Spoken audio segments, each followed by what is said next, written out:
Hey friends, if you encounter the error 0xc0070057 while signing into Office apps, then please watch this video. I will guide you through the resolutions.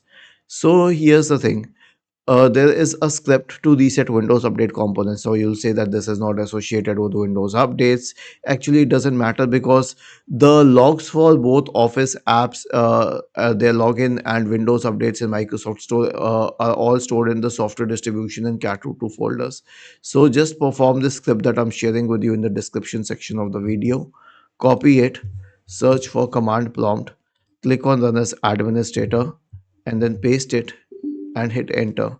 So this is a long script. I won't explain why we are registering all the DLLs because that's a little complex, but it basically deletes the cache part. Now this should solve your problem, and you can just restart your computer after that. Right click on the start button, shut down or sign out and restart, and the problem will be fixed. But if that does not happen, then you can consider repairing the Office application.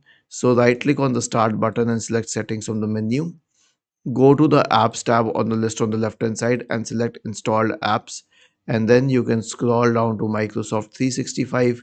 Click on the three dots associated with it and advanced options.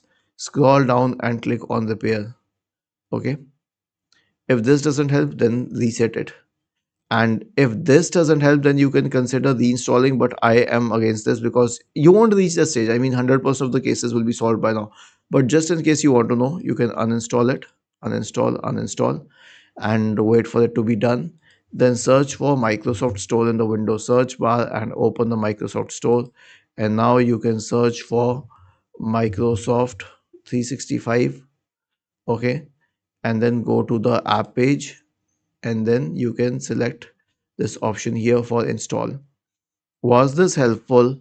If yes, then please subscribe to the channel, and if not, then let us know in the comment section of the video on how we could help you further. Thank you for watching this video and have a nice day.